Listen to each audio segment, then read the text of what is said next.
कह देंगे तो कोई ज्यादा बड़ी बात नहीं है, लेकिन कैसे भी इस प्रकार से किसी प्रकार से भी इन ब्राह्मणों के प्राण तो बचने चाहिए। तो आज भगवान कन्हैया रण छोड़ के भाग जाते हैं। बोलिए रण छोड़ भगवान की जय हो।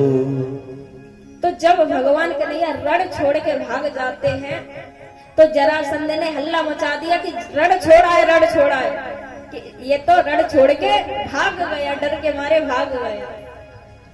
तो जरासंध ने चारों ओर मैया आग लगा दी। वहां पे आग लगाती भगवान कन्हैया ने ऐसी छलांग लगाई जो कि समुद्र के पार पर जा पहुंचे। तो जब भगवान कन्हैया समुद्र के पार पर जा पहुंचे हैं तो उन्होंने अपने विश्वकर्मा को आदेश दिया और उसी समुद्र के बीच में द्वारकापुरी का निर्माण किया। तो भगवान कन्हैया अपनी सोते हुए सभी लोगों को उसी द्वारकापुरी में ले जाते हैं। तो मैया जब ले जाते हैं तो एक राजा है रेवत, जिनकी बेटी है मैया रेवती। तो मैया रेवती जी का विवाह बलराम जी के साथ में हो जाता है। तो जब बलराम जी के साथ में मैया रेवती का विवाह हो जाता है तो अब बारी आई भगवान कन्हैया, क्योंकि जब बड़े भैया की शादी हो जाए, विवाह हो जाए, तो किसकी बारी आती है मैया? छोटे भैया। तो आज भगवान कन्हैया के विवाह की बारी है। तो एक कुंदनपुर के राजा हैं जिनका नाम है भीष्म। तो मैया जिनका नाम भीष्मक है उन पे 5 पुत्र हैं, पुत्री एक भी नहीं है। तो मैया जब पुत्री नहीं है तो उन्होंने तपस्या की। जब तपस्या की तो मैया एक कमल के ऊपर एक कन्या उन्हें दिखाई दी, जो कि स्वयं लक्ष्मी है।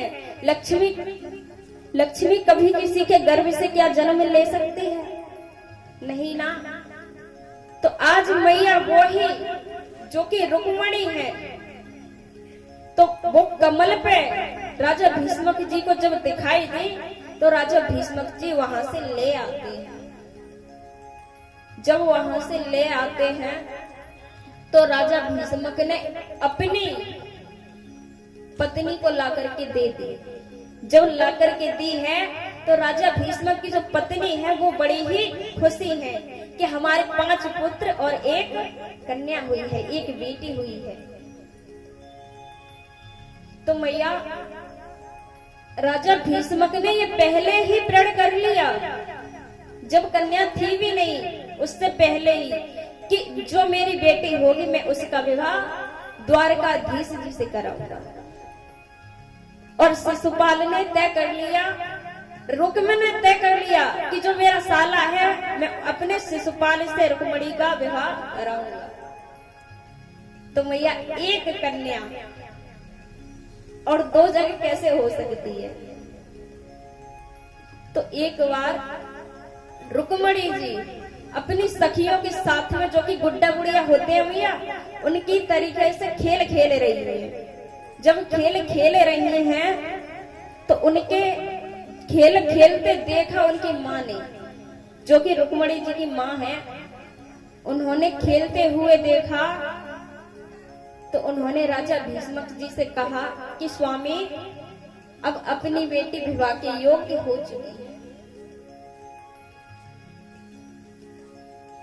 कि अपनी बेटी विवाह के योग्य हो चुकी है, तो क्यों ना कहीं सुंदर सा वर देख करके, सुंदर सा घर देख करके अपनी बेटी का विवाह कर देना चाहिए।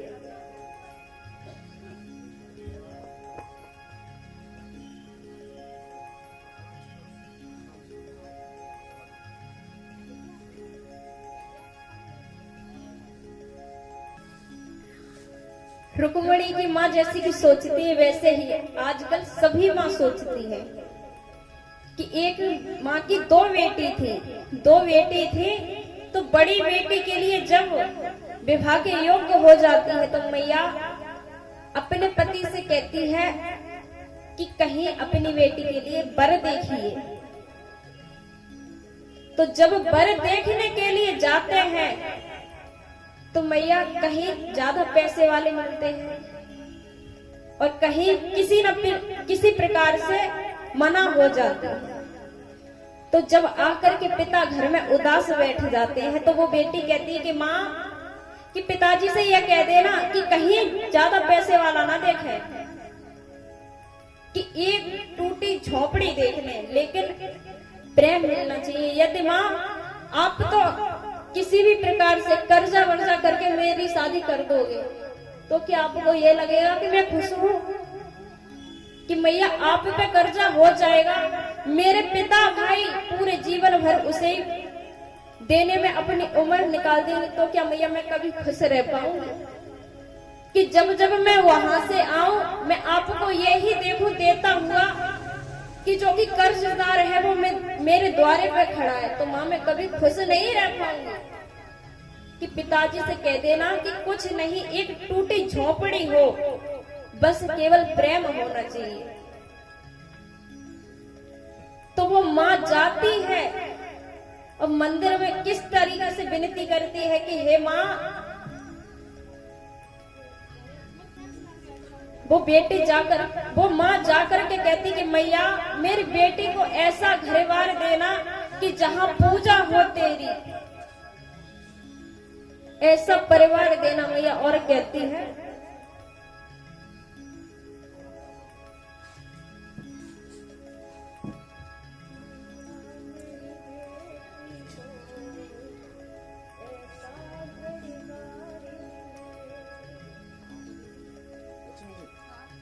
तो वो माँ जाकर के माँ से विनती करती है कि माँ मैं एक माँ हूँ तो तू भी एक माँ है, तू ये समझ सकती है कि माँ अपने बच्चों के लिए क्या कर सकती है। तो वो माँ कहती है कि मैया मेरी बेटी को ऐसा परिवार मिले,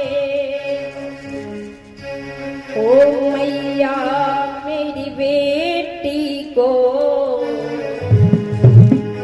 ऐसा परिवार मिले, मैया मेरी बेटी को ऐसा परिवार मिले।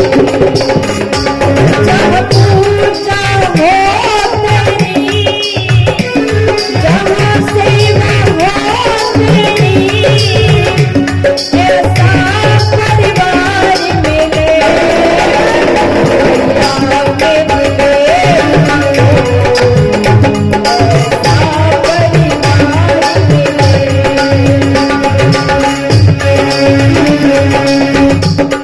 मैया तालियों को बजाते हुए बड़ी सुंदर भाव से कहते हैं हमारी भी बेटी है, उसे भी ऐसा ही परिवार मिलना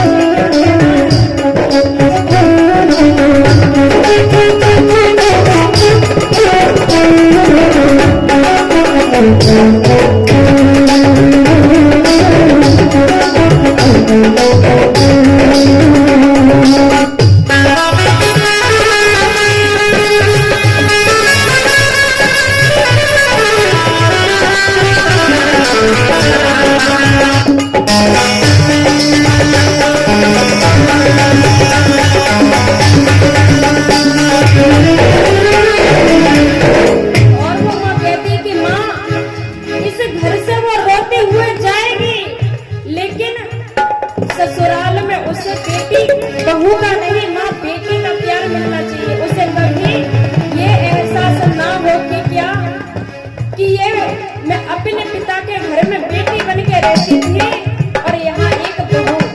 माँ ऐसा एहसास मत होने देना। और कहती है क्या,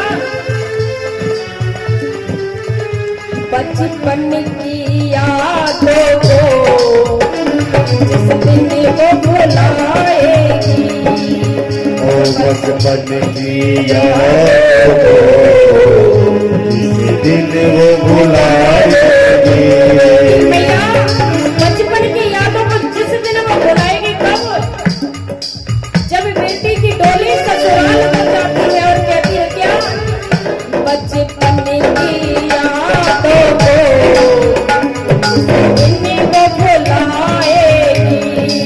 ओ कन्हैया को इस दिन बुलाएगी।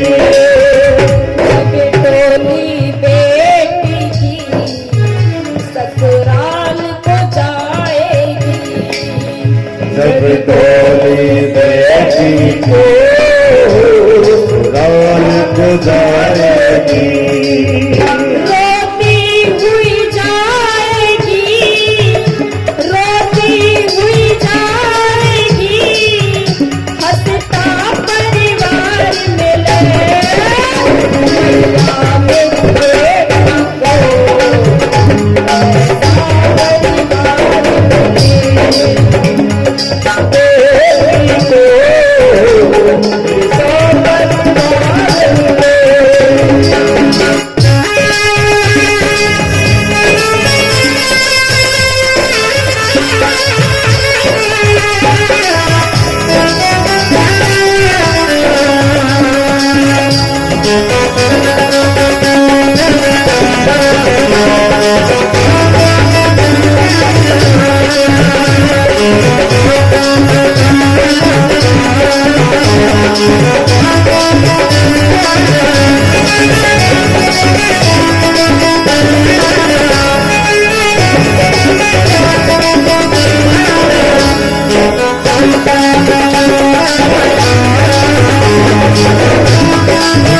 छोटा सा मंदिर हो उस घर में माँ तेरा। ओ छोटा सा मंदिर